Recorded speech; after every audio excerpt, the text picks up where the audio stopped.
And I looked at him, and I never missed a beat, Terry. And I said, "No, sir, I can't." And he looked at me, and he said, "And why not?"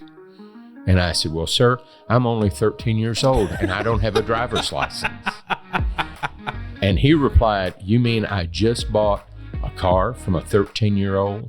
And I stuck out my hand, and I said, "Yes, sir, and I sure do appreciate your business."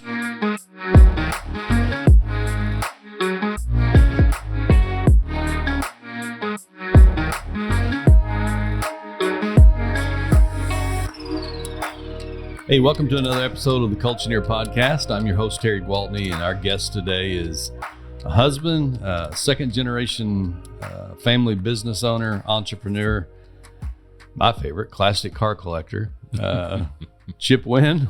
Welcome to the show. Thank you, Terry. It's a pleasure to be here. This is going to be a lot of fun, I think, today. Just, I know, chatting a little bit off air to someone that just kind of grew up in the business that he's in at a stage in life that you can look back and probably appreciate the wins, and probably, much like me, look at some of maybe the hard places and the poor decisions that we've made in life, and maybe be able to share some of that. We talk a lot of times here about, experience comes from your own mistakes, but wisdom, that comes from learning from the mistakes of others. And one of the things we're trying to do with this show is really kind of begin to share some of those things where maybe some people will have to make the same mistakes, that we went through. So anyway, hopefully we'll get to some of that today, but I'd like you to share just a little bit with the audience, a little bit about who Chip Wynn is, your journey, how you got started in your field, and so on and so forth. Well, sure, Terry. I got started in the car business at an early age. At age 12, my dad decided it was time for me to start my car career. And he came home from lunch one early June day when I was 12 years old. And he said, "Well, what are you doing?" And I said, "Well, I'm helping my grandmother out in the flower beds." And my grandmother lived with us, and she had beautiful roses and beautiful irises. And I said, "I'm out there weeding." And my dad said, "Well, this is the last day you're going to do that. You're coming to work with me." So I just thought that was great. I did not realize that he was going to put me in an unair-conditioned cleanup shop at the back of our sales building. And so that's what I did. So every morning when my dad went to work, he would take me in with him. And then when he went home at 6 o'clock, well, by golly, that's when I went home too. And he wasn't a hard taskmaster, but he expected me to learn. And it gave me a very valuable education on what to look for in a car, the complexities of a car, the niceness of a car, what you needed to do to present the car properly.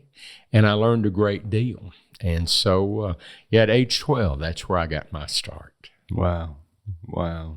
So your dad owned an automobile dealership? Yes, he owned an automobile dealership. He started in the car business in 1947. The time that I was speaking about was about 1972. But he had been a Volkswagen dealer in Paducah. He was the second one in the state of Kentucky.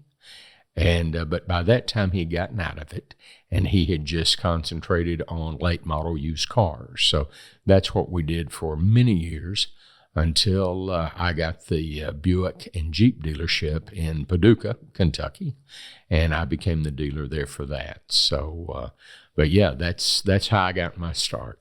So I guess that was the inspiration for your career. You just grew up in it. I grew up in it. And I was very fortunate in the fact that I loved cars. And so it kind of was a natural thing for me. I love people. I found that out at a very early age. And I enjoyed selling. I really did. I sold my first car when I was 13, and that was kind of the spark that started. I moved out of the cleanup shop and I moved into sales. And but the very first car I sold was kind of a neat story, and I enjoy telling it to people. That must have been, you must have been a heck of a salesman for somebody to buy a car from a 12 or 13-year-old kid. That's pretty amazing. The funny thing about it was the very first car that I sold, I always looked rather mature for my age. And back in those days, you wore a sport coat, red power tie, khaki pants. You looked professional. And we had a gentleman in Paducah that was the head of our electric company, Paducah Power System. And he had come down, and I had waited on him. And my dad said, well, I'm going to give you the figures. And I'm going to tell you how to trade with a man, and I'm going to see what you can do. And I was 13 years old.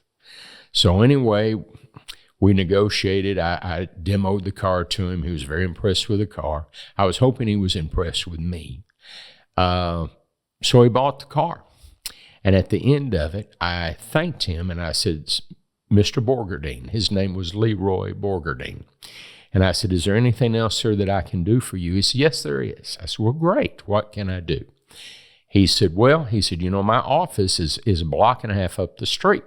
And you could see the Paducah Power sign from our dealership, from our car lot. And I said, yes, sir. He said, well, I need for you to drive my car up to my office, and then I'll follow you and drop off my company car, and then I'll come back and drop you off here at the lot. And I looked at him, and I never missed a beat, Terry, and I said, no, sir, I can't. And he looked at me, and the man was very intelligent, had a little bit of a smart aleck side to him sometimes. And he said, and why not? And I said, well, sir, I'm only 13 years old, and I don't have a driver's license. And he replied, you mean I just bought a car from a 13-year-old? And I stuck out my hand, and I said, yes, sir, and I sure do appreciate your business. That's first car I ever sold. Wow, that's classic. That's amazing. Yeah. I went ahead and sold him quite a few cars. Not every car that he owned since then, but quite a few after that. And he enjoyed telling that story as much as I did. Yeah, I'm sure. Yeah, that's incredible. Well, I know you have a great reputation for customer service and integrity in the industry, and that's missing, unfortunately, in so many industries today. And to have that kind of culture and reputation is definitely worth protecting. Talk to us a little bit about, personally. You take this journey on your own? Are you married today? What's all of that look like? I am married, very happily married. We have a house and farm in West Paducah, Kentucky. And my wife is very dear to me, and I love her greatly. She is my second wife. My first wife, just be honest with you, my second wife said, well, do you want to know big reason why your first marriage failed? And I said, well, go ahead and hit me. Let me know what I did wrong. And she said, you work too much. I worked 6 days a week at that time for 40 some odd years. And so I kind of took her words to heart. And I decided that I would give her, or I would take off 1 day a week. And it was a little difficult at first. I wasn't used to that. I was a little nervous about it, to be honest with you. And then I got adjusted to it. And about a year or two later, I decided, well, I worked every Saturday of my life. And unless it was a big funeral or a big wedding, I was always there at my store. And so I decided, it was time to give her Saturdays for her and for us. And so that's what I did. So I work hard on Monday, Tuesday, Thursdays, and Fridays. But the rest of the time, I try and have that right balance with my spouse, with my wife, and my family. Because this time, I want to get it right. That's so good. So I want to dive into that just a little bit. You made a comment that when you first started taking off on a Wednesday, you were kind of nervous about it. Yeah. What made you nervous about that? Well, I felt like the captain wasn't at the helm of the ship. And I have been very blessed over the years by having some very good team members, people that I can rely on and trust. But my dad always had the feeling that nobody can do it as good as you can. And so if I wasn't there 6 days a week, Maybe I could have saved a deal. Maybe I could have done something extra. Maybe I could have taken care of the customer just a little bit better. And so it was hard for me at first to realize that you've got to trust your team. If you're not confident in your team, then you need to make some changes. And so as my confidence in them grew, it started getting easier and easier. And they, on Wednesday, I'll be honest, they call me sometimes several times a day, but that's okay. I want to be involved, but I trust them enough to make the right decisions. If they're uncertain about something, they can contact me at any time. That's good. I think that's good for the people listening today. Well, for all of us, myself included. I think if you're an entrepreneur, if you're leading a company, however big it is, there's just a certain amount of drive that's on the inside of you that is internally motivated, and that is super difficult to turn off. I think one of the reasons why is because you can see the rewards of that and the celebration you get for those rewards in so many areas of your life, but in the areas that are really the most important, the ones that we're really going to care about when we're on our deathbed, they don't measure them the same way. And so, unfortunately, it comes at the expense of those things that are probably the most dear to us. And that's why I was just wanted to ask that question, because I remember a time of feeling very foreign. I was in a transitional period and my phone wasn't ringing. And there was a certain aspect of, I just enjoyed nonstop people needing to talk to me. Indeed you do. And you get one of my dad's favorite sayings, and he had over 1 million of them, is you get to running over yourself coming back. So when you think about it, you go, now how can that happen? And then you think, well, you know what? I might be guilty of that. Yeah. So I think a lot of small business people are, especially if it's theirs from the get-go. They started it. It's their baby. And then you have the second generation like me, my father had very high standards, ethics and morals. And so I want to continue that. So I owe that, I feel deep down, to him, and also to myself and to my customers, to be the best and do the best for them that I can. So. Yeah. And I think that's where it makes it complicated, because somebody from the outside looking in that's never sat in that seat would say, why in the world would you work so much? Why Exactly. in the world? But there's all of those internal things like you just mentioned. You're talking about legacy. You're talking about reputation. You're talking about honoring, probably the hero in your life. And You're talking about taking care of your customers. And that's not just black and white. That's why you feel a little bit guilty when I leave on a Wednesday. If you truly feel like, I really probably am the best candidate to be here and take care of customers, because nobody loves my customers more than what I do. Maybe there's somebody here who doesn't have as much experience as I do. That makes those decisions to step away and do what we need to do so much more difficult. It does. But it's something I think that all of us have to learn. There's too many people that are having a success in the business world, but having failures at home. And so now they can't even really enjoy the success in the business world. They've lost half of it. Now they got to work twice as hard again just to come back to where they started from.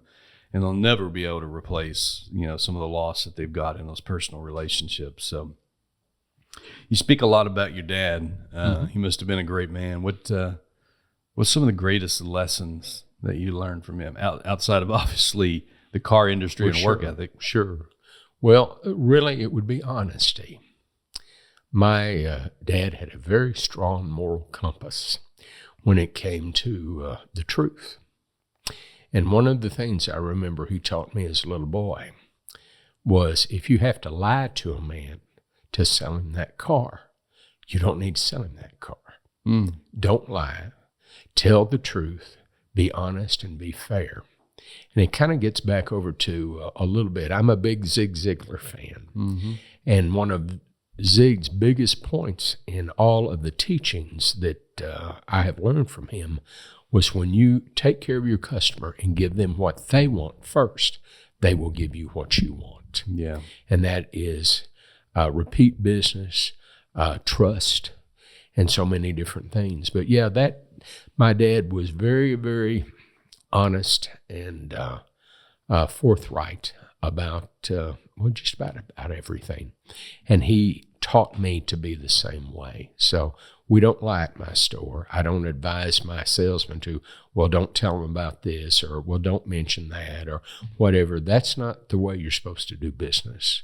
And unfortunately, in my industry, and as many industries as well, that sometimes is ignored. It's just get the deal done.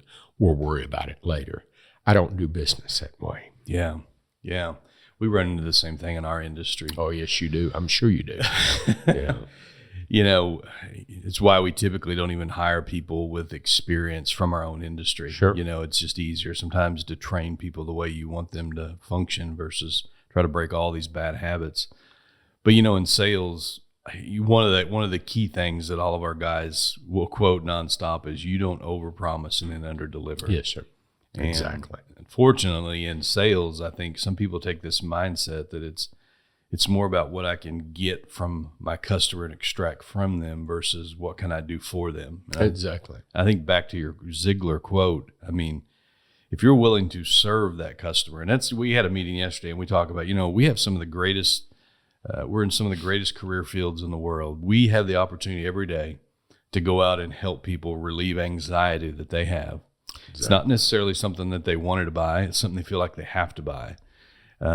We get to go out and be a paid consultant to help people that we genuinely care for and Indeed. sell a product that we firmly believe in, that we would sell to our own mothers, and get rewarded for that well. And it doesn't get much better than that. And but unfortunately, in my industry and your industry, that is not the norm. It's not the norm. And, you know, my industry has a very bad reputation, and a lot of it is well-deserved. And it is one of my goals when I have a customer or my sales team has a customer that's, you know, comes in with crossed arms and they're already ready because they know that a used car salesman's going to hit them with this and this and this and this and this. And so they're already on the defensive. How many times have I seen customers that we have gone through step by step with the sales process? We've done our job correctly. We have embraced the customer. We've listened to them and what their needs are instead of saying, well, you know, in the morning meeting, we need to get rid of this car, so you try and cram this car down anybody's throat, okay? I want to see it gone today. We don't have meetings like that. I don't tell them to do that. We listen to what the customer wants first, mm-hmm. and then we see if we have something that we can adapt to what they need and what they want. And then if I do, and it all works out great, wonderful. I love to see people by the end when they're signing their paperwork and they're leaving, and I personally try and touch with every single customer that buys a car from us when they're leaving. I want to meet them. I want to thank them. I want to welcome them to our family, and also to the fact that I appreciate their business. You know, my name is on that sign. I want to touch them. It isn't Riverview Ford or Country Chrysler. It's my name that's on that sign. So it's my responsibility to come forth and welcome them and to thank them. Because they have given me an opportunity to help not only my family, but the other families that work there as well. Yeah, I appreciate it. Yeah, that's so good. So does the entrepreneurial gene, does it run deeper in your family than your dad? What did your grandfather do? Well, it really started with my dad. My grandfathers on both sides were not entrepreneurial people, but my dad was. And in the 50s, my dad had a car lot. He had a dairy dip ice cream place. He had an appliance business. He even started out as a Standard Oil gasoline station manager. And so he had a lot of balls that he was juggling at one time. And one by one, he found that his passion was in selling cars. And so I guess it, as he would say, came down in my genes. That's what I got as well. Yeah. Similar story. You know, grandparents on my side, you know, worked very steady jobs, didn't move around a whole lot, never were really in business for themselves. but I got bit hard, So, I mean, I really love it. It's kind of outside of the norm, again, for, my upbringing, but not for my kids. They automatically think that way. Sometimes I'm having to pull the reins back on that just a little bit, when they're asking. And what a blessing that is, though. Yeah. What a blessing that is, man. For sure. Wow. So we talk a lot about culture on this show, and you mentioned it actually a while ago, the kind of culture that you've created at your business as far as these are the kind of our core values. Now, I don't know if you have core values that are on a wall or whatever, but you have values that I've sit here and listened to today that are important to you on how you want to do business and how you expect those that are representing you to do business. And you enforcing those and how you conduct your meetings is obviously begins to create that kind of culture in your organization. Why do you think culture is so important, either in your organization or just any organization as a whole? Culture in general, whatever your culture is in your organization, that is what is going to be presented to your customers. So if you have a bad culture or a poisonous culture, I tell people all the time, there's only so, if you put on a false face and a fake smile, people nowadays are savvy to that. They can feel that, they can sense that. And when that happens, in most cases, that's an automatic turnoff, whether you're selling cars or shoes or refrigerators or roofs. It makes no difference. If you're unhappy in your job, that is going to reflect into what you're presenting to your customer. And so culture is very important, but Terry, it is always a work in progress. Mm-hmm. You have to continuously fine tune it. It's not like, well, hey, we're perfect now. Woo, put it on cruise control. Yeah, it's going to be great. You have to continuously monitor it. And, part of life, there's little bumps in the road. There's little potholes in the road. When you hit a bump or you hit a pothole, you have to be sensitive enough and quick enough to realize it and start making adjustments. Maybe the sales team member is having troubles at home. Well, we always say, well, keep your troubles out. When you clock in or you come to work, keep your troubles at home. Don't bring them in here. Oh, so much easier said than done. And that's the truth. So you have to recognize that if somebody is struggling, perhaps you need to take them under your wing and say, hey, I notice this is an off day for you. We all have an off day every once in a while. I do, you do, we all do. But is there something that I can help you with? Is there something that is bothering you? And of course, we don't want to delve into our team members' personal lives to where, well, I'm running your life, here at the office and here at home. That's not our position. That's not our job. Our job is to maximize our team members' attitude and their performance. But if something is really getting to them, show some compassion, show empathy. Pick out what is going on and say, if you want to talk about this, I've said this many a time, I have very broad shoulders. And if I can help you with something, I'm here for you. But on top of all of this, don't just do idle words. Mean it. Care about your people. Yeah. Care about being compassionate. Be earnest and be honest about it. Don't just give it wordplay. And then, well, you didn't need anything. Well, okay, get on back out there and do your job. You made the situation, a bad situation, you just made it a lot worse. Because now they still have the issue, and now they think, well, the captain of the ship, yeah, he gave me lip service, but he doesn't care. Oh, bad news. Yeah, that is so true. Yeah, I think you're right. I think culture, a lot of times, it's kind of like a garden. It's not like you plant it and forget it. Yeah, weeds pop up. Yeah, Weeds pop up. You got to pull them.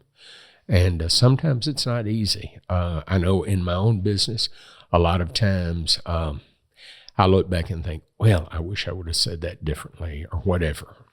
But you have to make that first foot forward to address those issues and to help your staff.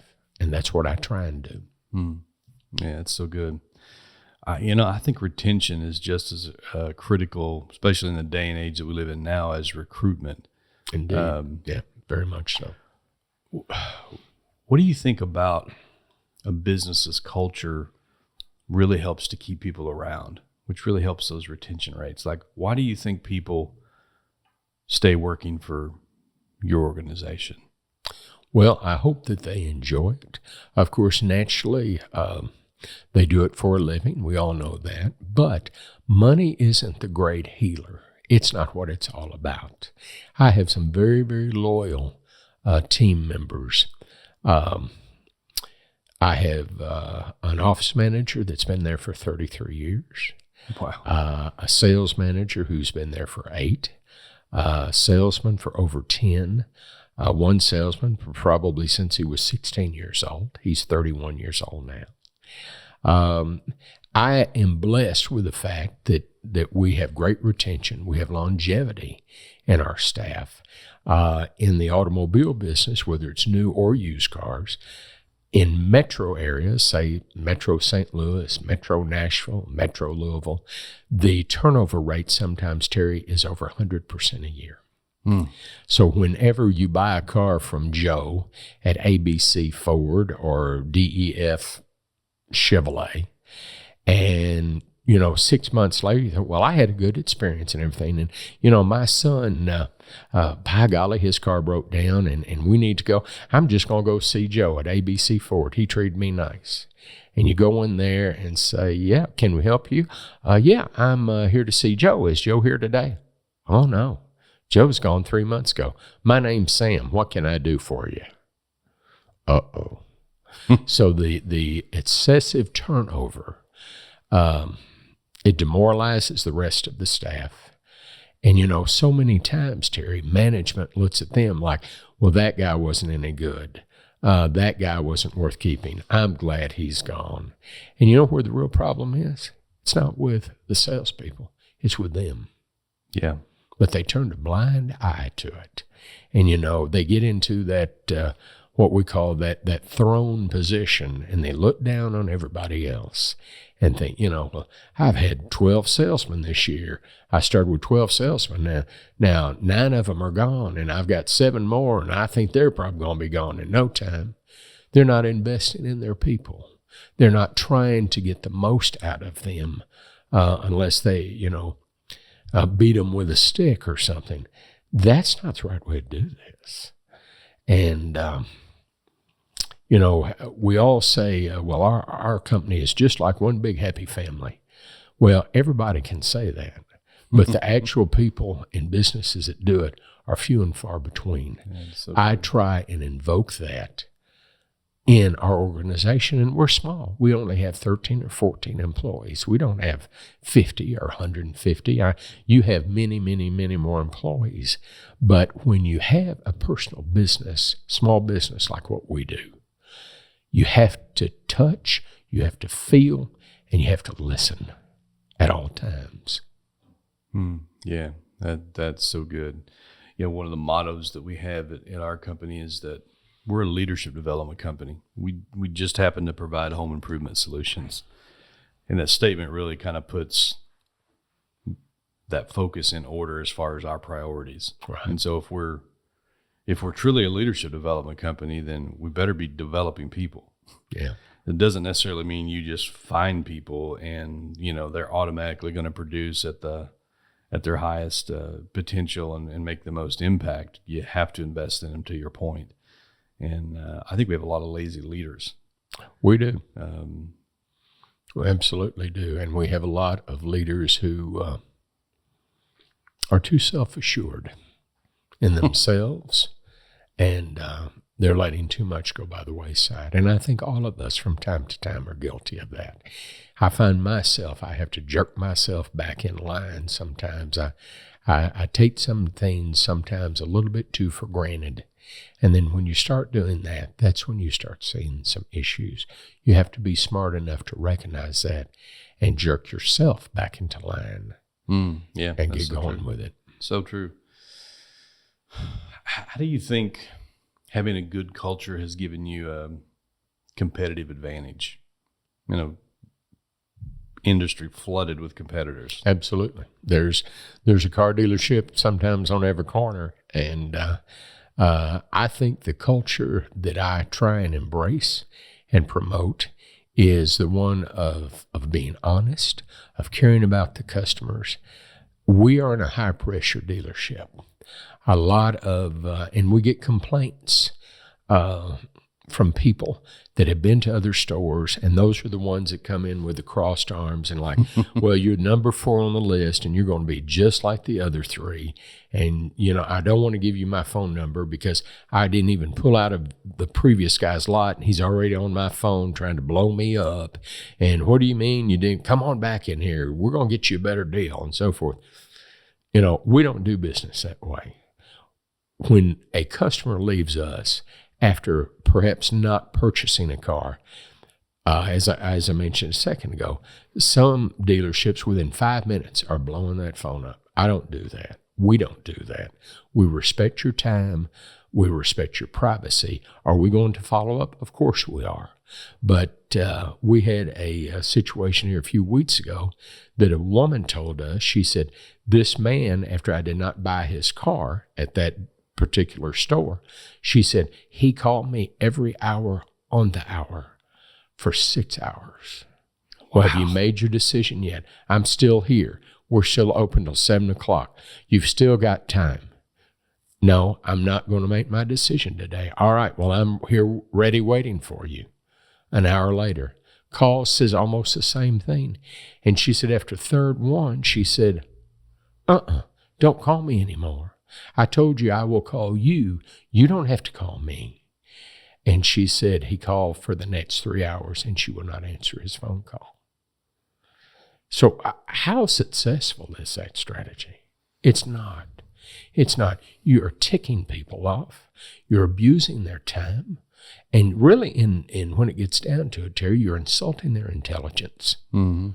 And that is, in my book, that's what I call a bozo no-no. You don't do that. Just like you don't insult or demean women when they come up on your lot. Back in the 50s and 60s and the 70s, it was very commonplace for a woman by herself to come on a lot and the salesman not show very much interest. And then he says, well, now when you come back with your husband, I can get deeper into this with him and you. Oh, no. Would you believe some of that still happens today? It's 2024. I mean, why are you doing things that dealerships did in the 1950s that didn't work then? How the heck is it going to work today? So you don't do people that way. Women control about 85% of the buying power. If the wife or the woman, and of course there's many single women that do not have a husband or a significant other or whatever, you treat everybody with the same respect. You never demean anybody. You never talk down to them. You don't say, well, if you'll bring your dad back, or you'll bring your brother back, or well, I'm not, or your husband, well, I'm not married. Well, you bring the man of the family back. Oh my goodness, let's not even go there.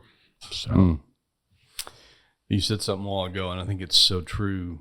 Yeah, the customer experience is really never going to be greater than the experience of the employee. Right. So if the employee is having, feels valued, feels cared for, doesn't feel like they're being treated like a number, then I think that's the connection that more business owners need to realize. Then those customers coming in are going to feel valued, are not just going to feel like a number.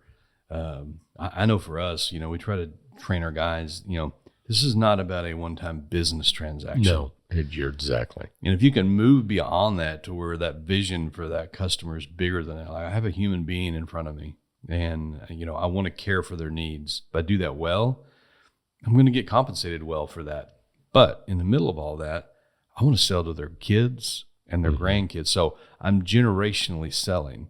And I think if I'm going to sell that way and my organization is going to operate that way, then I have to have a culture that operates that way. Indeed. Because if you don't, you may be successful getting somebody's money once, but if you didn't deliver on what you promised, and there is no service after the sale, whatever that is for, those of you that are listening, there's not much of a chance you're going to be able to sell to the second generation. Exactly. It's, there are two types of sales, transactional and relational.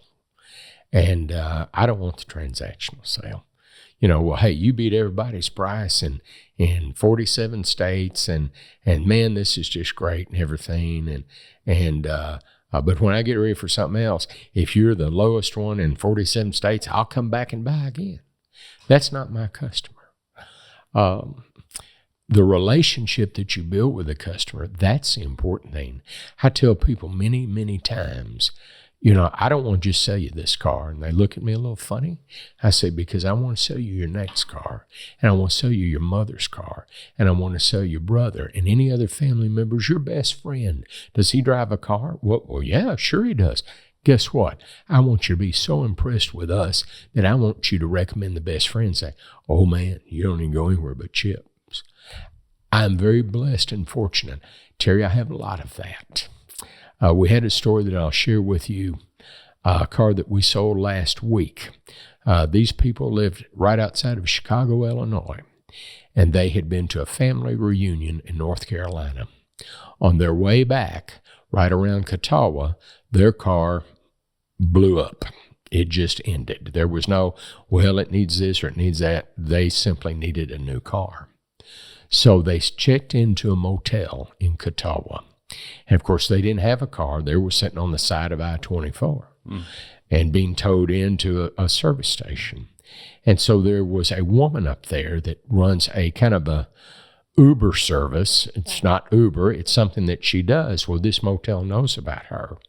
And they called her and they said, we've got some people here that, would like, could you take them to Paducah to a car dealership and help them to get a car so they can get home? They don't want to rent a car. And, of course, Catawba doesn't have any rental car agencies, so they had to come to Paducah. Well, they had been online, and they had found a car at a dealership online that they thought they would be interested in. So she picks them up at their motel, and she is driving them to Paducah. And they tell her their story of how their car blew up. They need another car. And they found this one online at XYZ dealership. And she said, well, why are you going there? And they said, well, we think that's a car we might be interested in. And she said, well, let me tell you something. She said, you're from out of town and you don't know anybody here, but I'm going to be a friend to you and I'm going to help you. And they said, well, we certainly would be glad for any local suggestions. And she said, the dealership where you're going, she said, I wouldn't buy a car from them if they gave it to me for free. And she said, I have bought my cars. My husband has bought his trucks. And my son has bought a car from Chip Wynn in Paducah. And she said, I can really recommend him.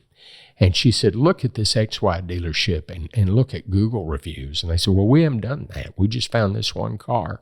And she said, well, while you're in the car and I'm driving, you're sitting in the back seat, just pull them up and see what kind of reputation they have. And it turns out on a Google rating, they had a 1 star. Whoa. And they said, well, they said, you know what? Thank you for telling us that. Said, take us to Chip Wynn. So they came. They found a car that would work for them. They purchased it. They said, we've lived in Chicago area all of our lives. We've never been treated like this before. You actually appreciate us, and you want to sell us a car. And you let us pick from the cars instead of saying, well, this is what you need. This is what you ought to buy. This is a good deal. Buy this one today. We don't do that.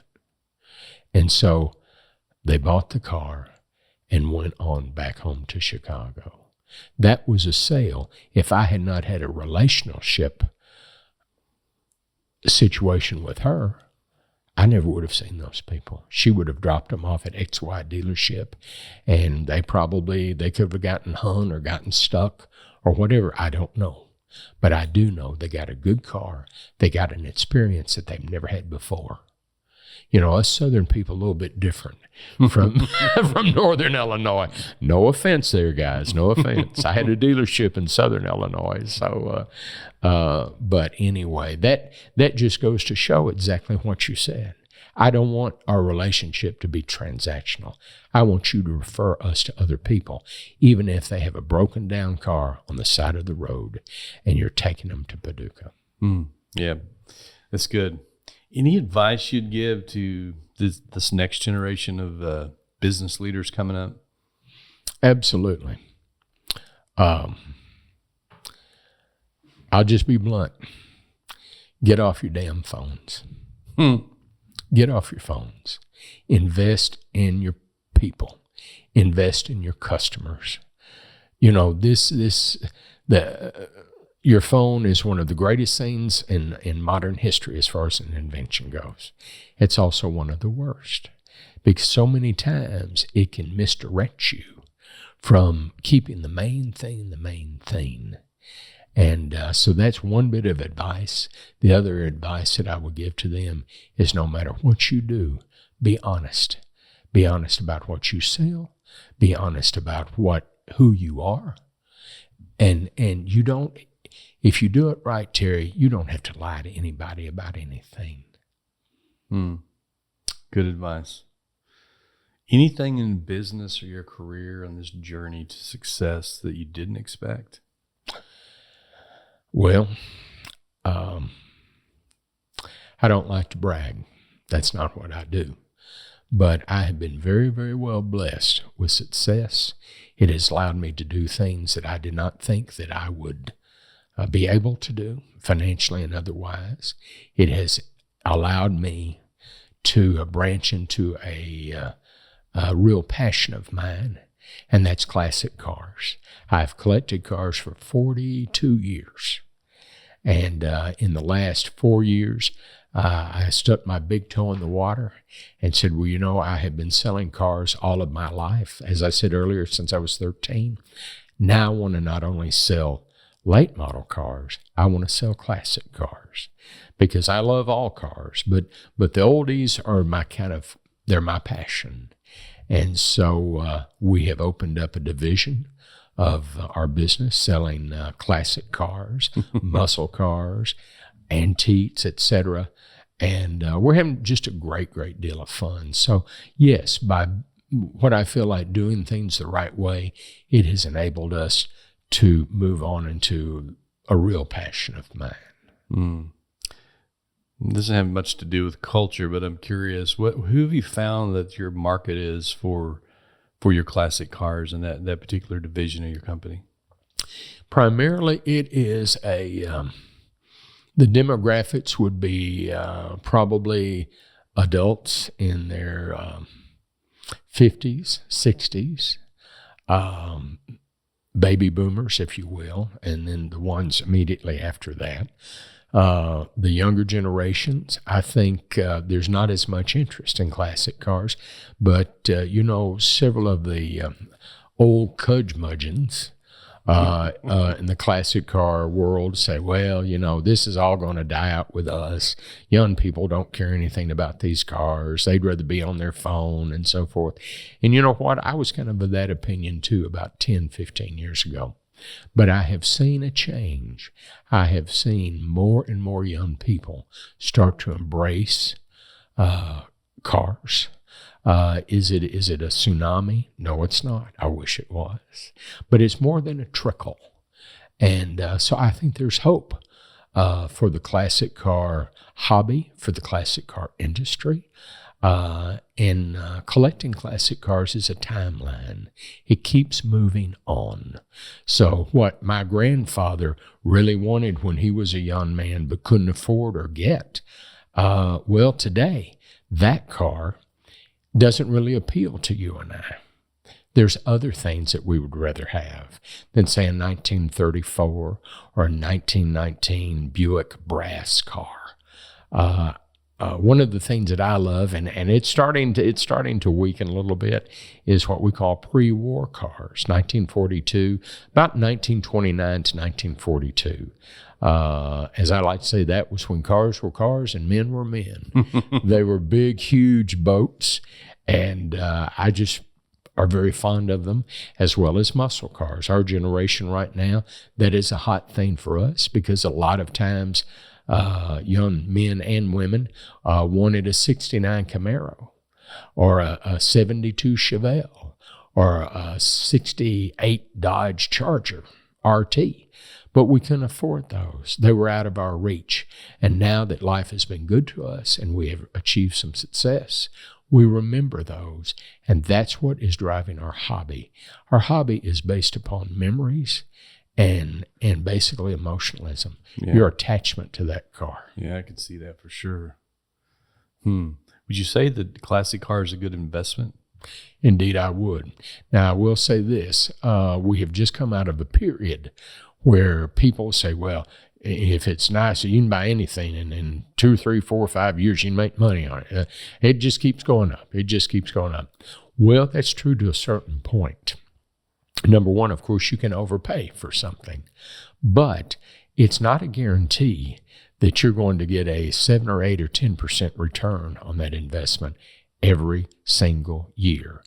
Cars kind of come and go in and out of favor. Do they crash in value? No, they don't. But it's not as volatile as, say, the stock market would be, but there is some volatility there.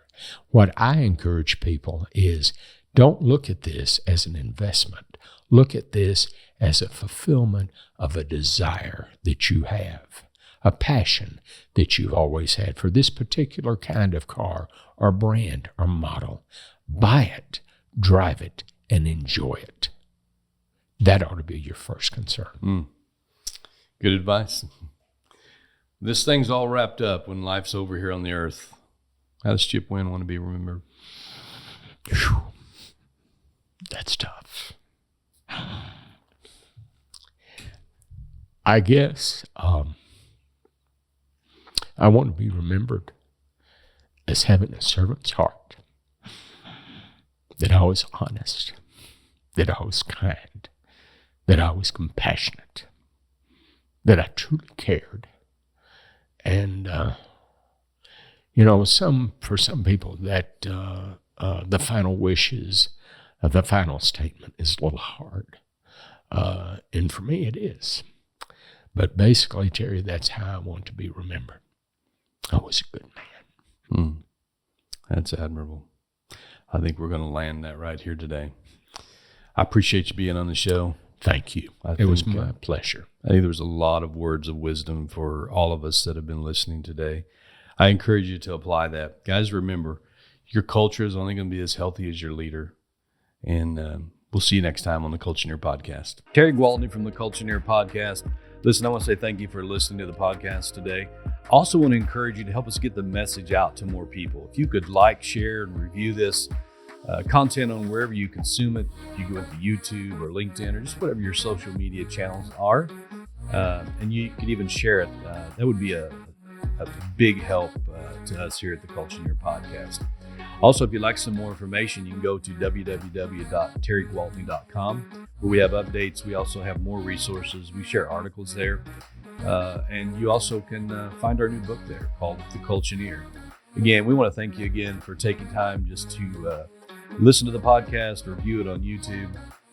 It's our goal to spend 20 or 30 minutes each time we're together to help grow your culture to a point where your employees refuse to leave and your customers can't resist.